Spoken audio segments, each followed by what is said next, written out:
You're listening to the Served Up Show, a podcast that features inspiring beverage professionals and topic experts that share their passions through meaningful content. Your hostesses, Bridget Albert, is best known as the Market Fresh Mixologist, an industry mentor with over 25 years of experience. And I'm Julie Milroy, best known for my passion for leading change and helping others grow in their careers. Grab a cocktail and sit back. Let's learn how we can make a positive impact in our industry.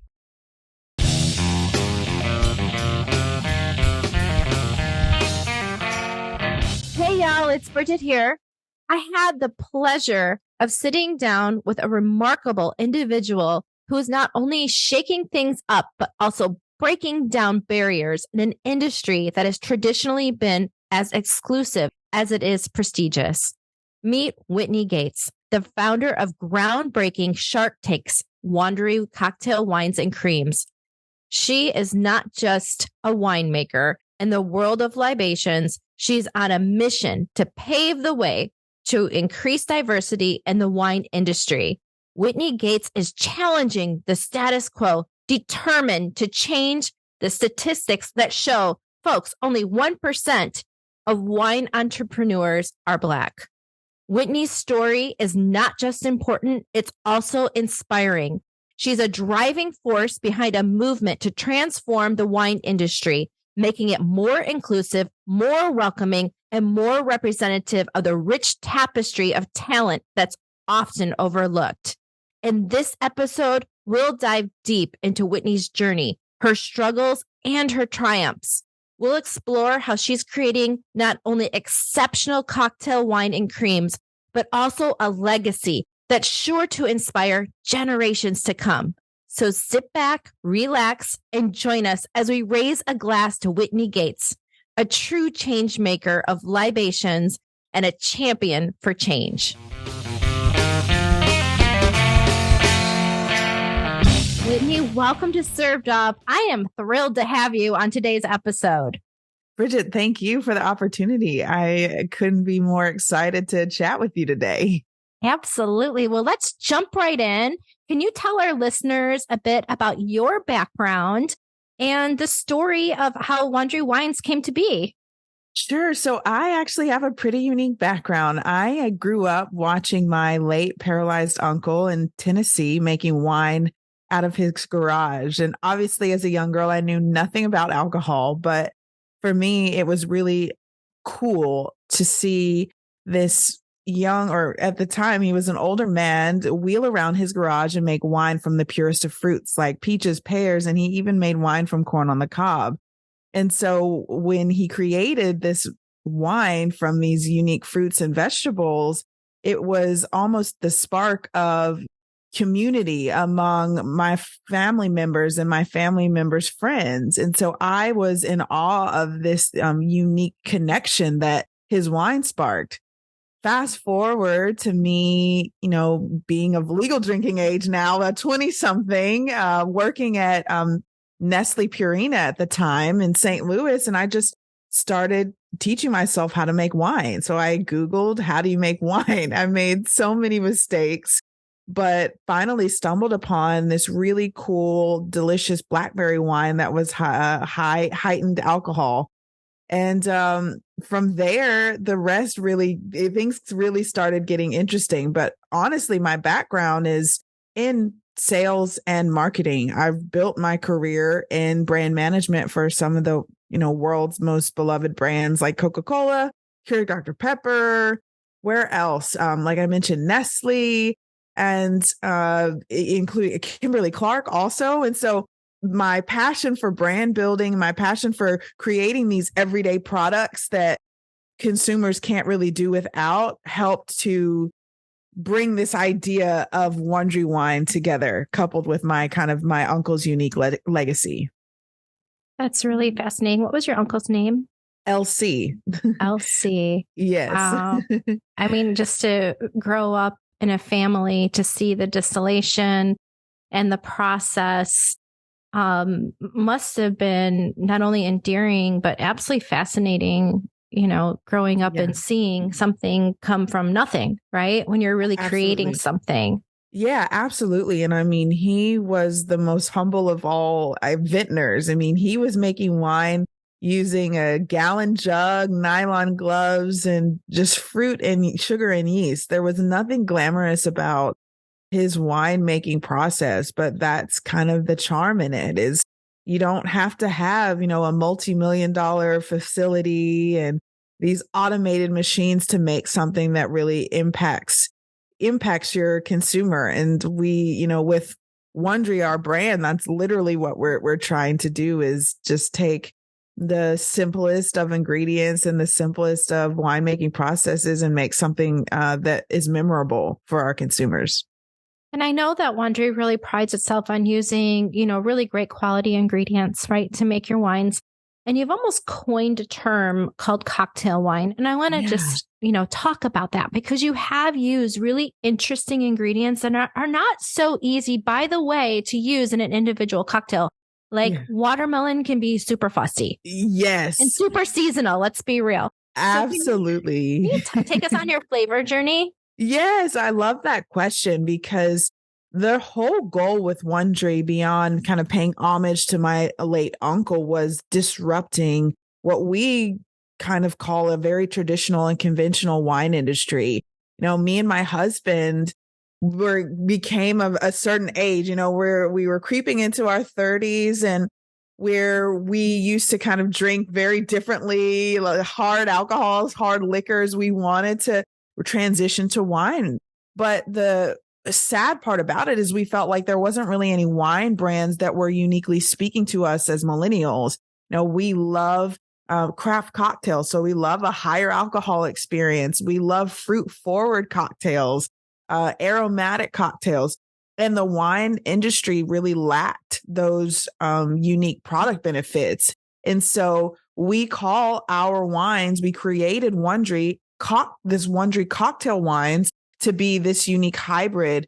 We say our wines blur the lines between a premium wine and a craft cocktail because they're intended to meet your kind of needs for a craft cocktail, but in this really convenient wine format. And so that, honestly, I love the concept of cocktail wines because, when you think about Wondry, the name of our brand in itself helps to reinforce this unique disruption. Wonder and dream are really the root words for Wondry. And it's this idea that you dream up this proposition that helps to motivate consumers that were largely overlooked by this conventional and very pretentious wine industry. We were looking with Wondry to recruit the next generation of wine drinkers, Gen Zs and millennials who were being overlooked by traditional wine brands. Well, I know that your journey also brought you to Shark Tank, which is such a celebrated TV show phenomenon in itself. And so I'd love to know, and I know our listeners would love to know, what was the most memorable moment from your experience, pitching Wondry wines. And, you mentioned, I did watch the episode. Awesome. And something that you said was a big standout, that less than 1% of folks that are in the wine industry are Black or, of any diversity whatsoever, which is really shocking. Right. And so would also love to know how Wondry aims to address this gap. Yeah, absolutely. So when we got into this business, we were startled to see that there was such a lack of diversity in not only vintners, but in suppliers, in retail representation. There's been traditional way that the wine industry has existed. And when we got in, we found out that less than 1% of American winemakers are Black. And it was startling to us, but we immediately knew that our existence meant something more to the industry and meant something more to our consumers. We found out, and I'll kind of get to segue into Shark Tank, but, early on, my husband and I, we really built this business from the ground up. We self-funded. We didn't have any investors. We literally make we made and continue to make every single bottle of wine by ourselves. And we take immense pride in that. And, when we got into it, beyond, again, paying homage to my uncle and this business opportunity to recruit this next generation of wine drinkers, we just thought, hey, we'll just make good wine. But we quickly came to recognize within the multicultural community that we represented something much more to them.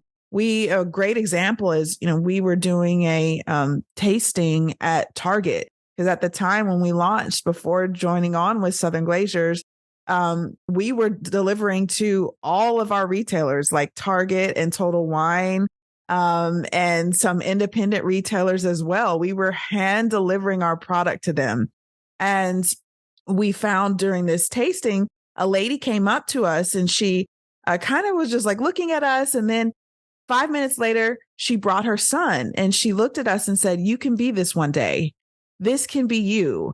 And it's like, even, you start to get choked up, even, now that I have kids, it's a beautiful thing to think when you start to see others like you in industries that are kicking down boundaries and able to do things that were not traditionally done. And so once we got into Shark Tank, this was our opportunity on a larger stage to demonstrate to the world that, yes, there are diverse vintners out there, and you don't have to have, multi-million-dollar investors to make a wave within an industry. And so the experience was thrilling. I would say probably the most memorable thing was getting the investment from Mark.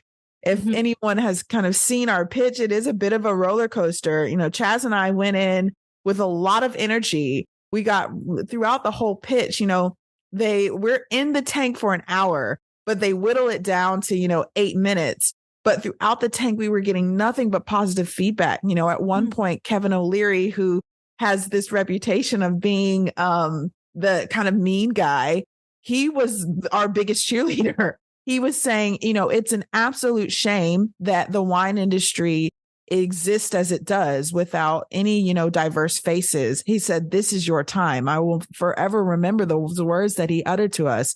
And we had all the other sharks that were literally being our cheerleaders saying, "This is your opportunity to show America and to show the world that things can be done differently and that there needs to be more diversification in the industry."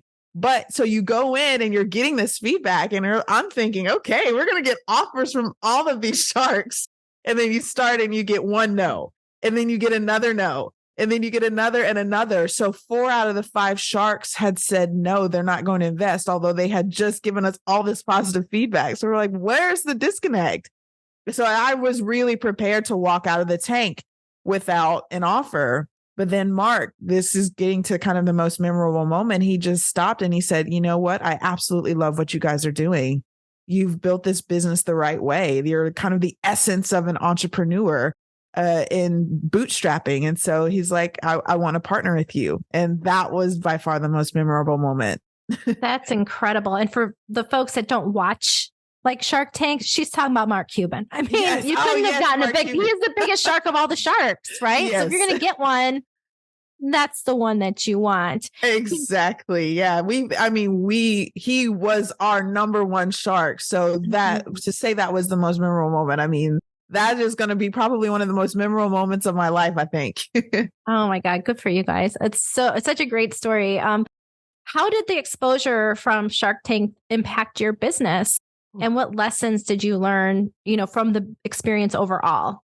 Oh, wow. I mean, the exposure from Shark Tank completely changed our business. I mean, you go from a local fledgling brand, at the time we were in Total Wine, we were in Target, and we were in like local independent liquor store and like the Look cinemas. But upon getting this investment from Mark, he immediately became our connector. And so what that meant was he's very connected within kind of the alcohol industry. He introduced us to the president of Southern Glaciers within the first week of us doing that handshake deal. That's amazing. Yes. I mean, who would imagine that we would be sitting with the president of Southern Glaciers after, I'm driving at one point, I'm driving my sedan door to door to stores, pulling cases out of my sedan. And I go from that to sitting next to the president of Southern Glaciers. And he literally tells us, yeah, we want to do a multi 10-year deal with you guys. That changed our trajectory. And since then, that happened in January 2023 was when we began our relationship with Southern Glaciers, and it's just been incredible. It's opened up so many doors, not only here in Texas for gaining retailer distribution in Sam's Club. We just launched across all the stands. Wow. And that's a tough one. Whitney, let me tell you something. As someone who's been in the industry for just too long, that is a tough nut to crack. Yes.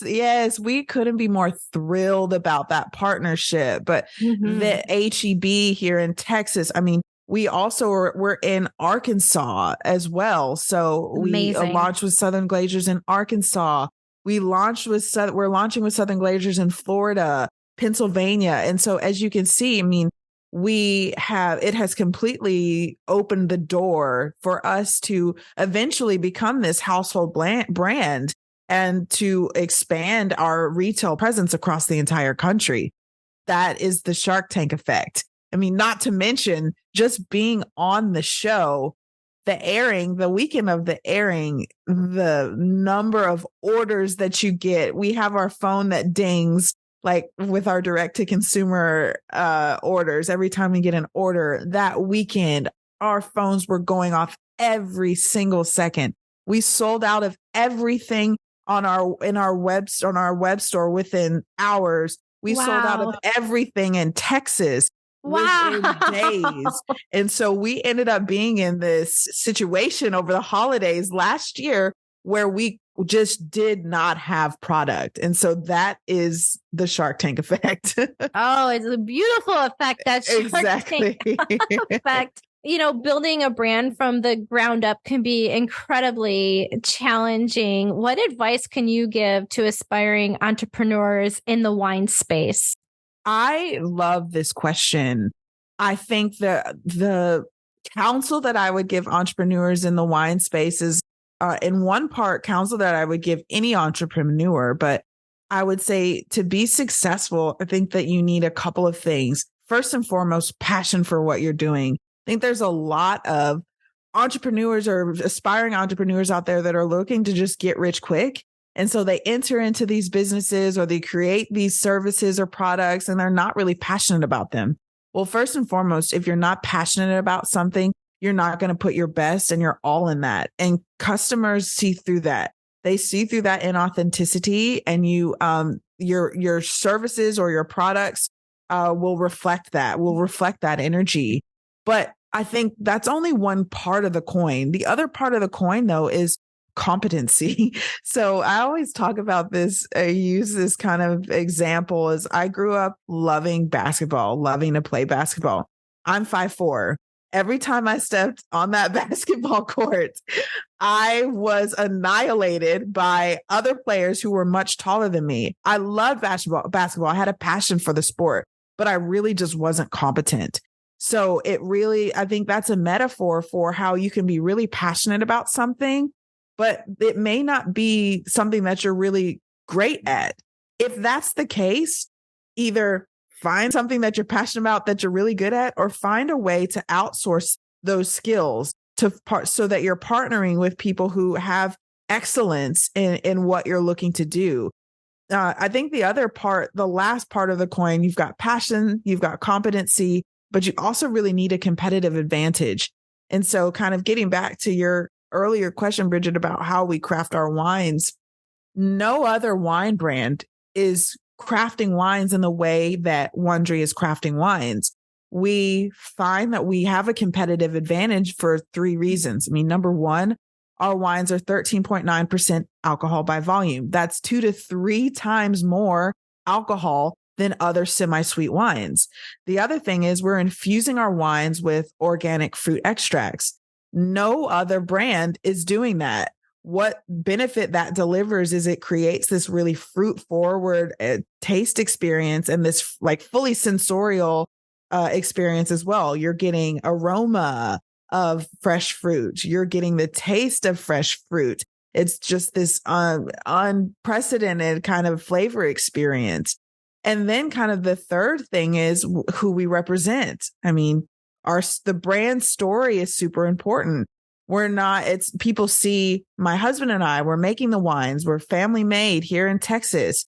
We've bootstrapped this business. And so that's kind of the third product or competitive advantage that we offer. A lot of wine brands out there, I'll just say it's a bunch of investors that have come together or these large robotic corporations.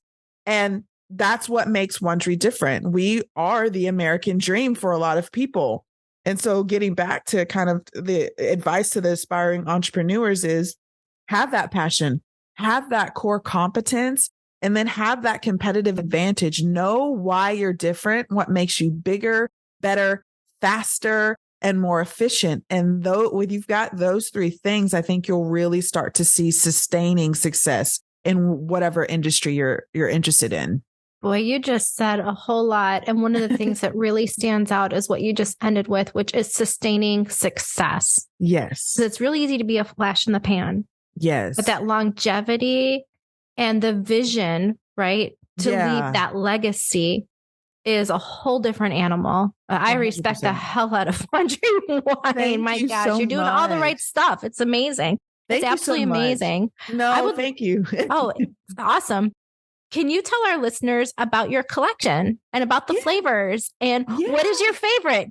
Oh, that's like asking me to pick a favorite child, they say. But no, the collection, this is stuff that excites me. So we've got kind of two unique lines of cocktail wines and then cocktail creams. Like I said, we're looking to disrupt the wine industry. So with the cocktail wines, we've got 5 unique varietals.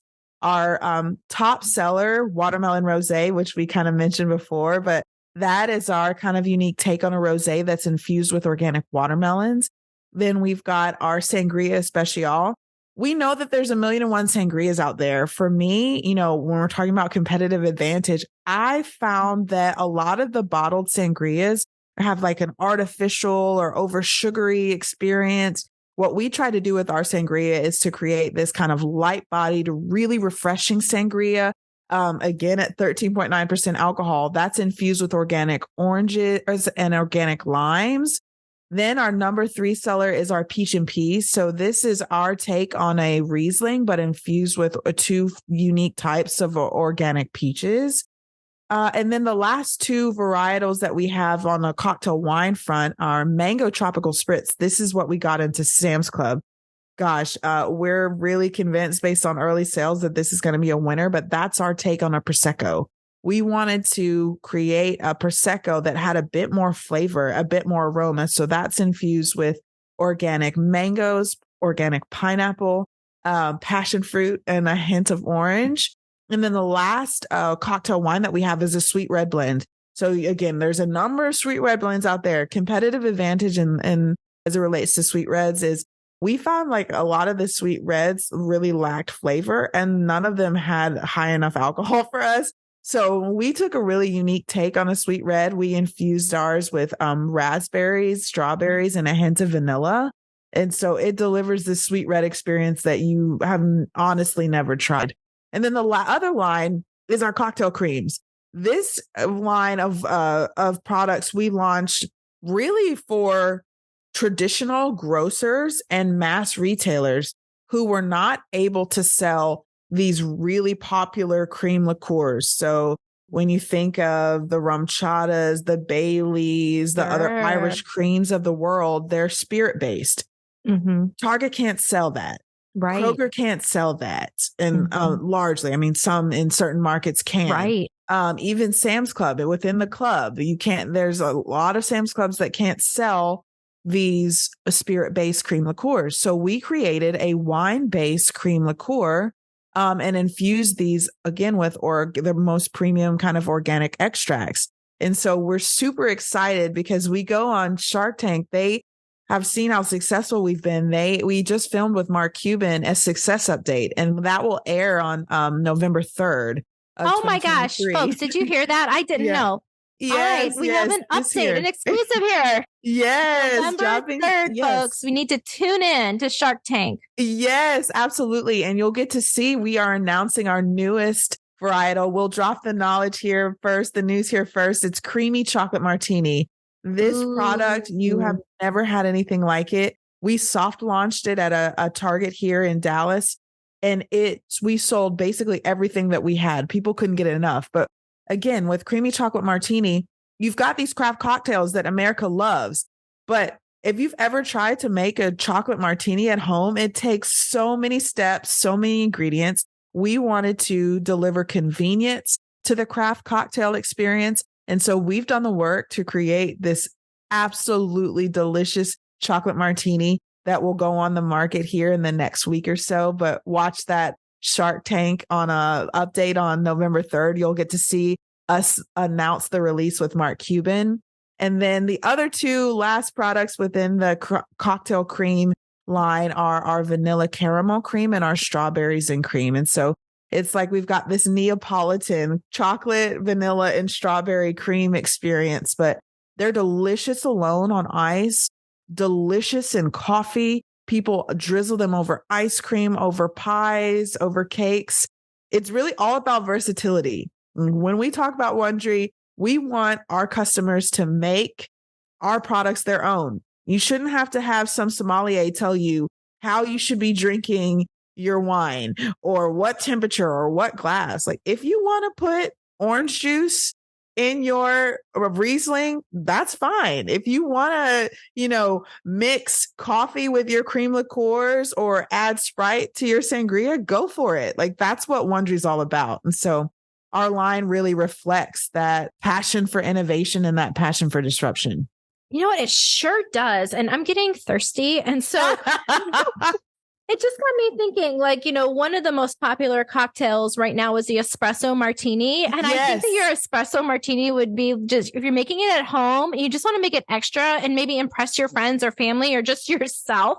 Maybe you add a float of your cream liqueur, any of them, over the top, like a full ounce of it, just over the top for that extra, luxurious, tasty experience. I think it would match amazingly with that popular cocktail. Bridget, you already know, that is, we came up with a recipe. We worked with a mixologist to come up with a recipe for espresso martini, but a lot of people are just coming up with really simple ways to make it themselves. To your point, they'll add one of our creams to. We just released a reel on Instagram of this. We had a customer create a reel. She was super excited about one of our creams, and she had taken a cold brew. She had taken a little unsweetened milk and then topped it with our vanilla caramel cream, and was like, "This is the best thing I've ever tasted." So you're really on the right track. Yeah, I can see how that would fit. And just, we're coming up on the holiday season. I know that we're all entertaining until we're just exhausted and we're just eating and drinking and having so much fun, right? During this time of year. I love it so much. And so why not make your cocktails for your guests at home during the holidays just a little extra special by adding the Wondery cream over the top? Yes, absolutely. Yes. This is we're saying we're entering kind of the Super Bowl of the year, where this is the time for our creams to shine, but also our wines too. I mean, with gifting season and there's people just drinking and getting together as far as community goes, alcohol and wine kind of play a great role in that. And so we'd love to play a role in your holiday celebrations. That was a shameless plug. I love it, Bridget. That was just me thinking and literally getting thirsty and planning. That's all I'm doing this last part of this month is planning. You've got your grocery holidays. List. Oh, you bet I do. I'm the one that hosts. So yes, I do. Yes, ma'am. Yes. What's next for Wondery? Whew, gosh. World domination. No, we are slowly rolling out to more and more states. I mean, we get so many requests, which is a great thing. Definitely not complaining from customers. They're tired of waiting for Wondery to get to their states. And so I think, like I mentioned, so we got into Arkansas. got into Florida. So we'll be launching across Total Wines and Trader Joe's in Florida.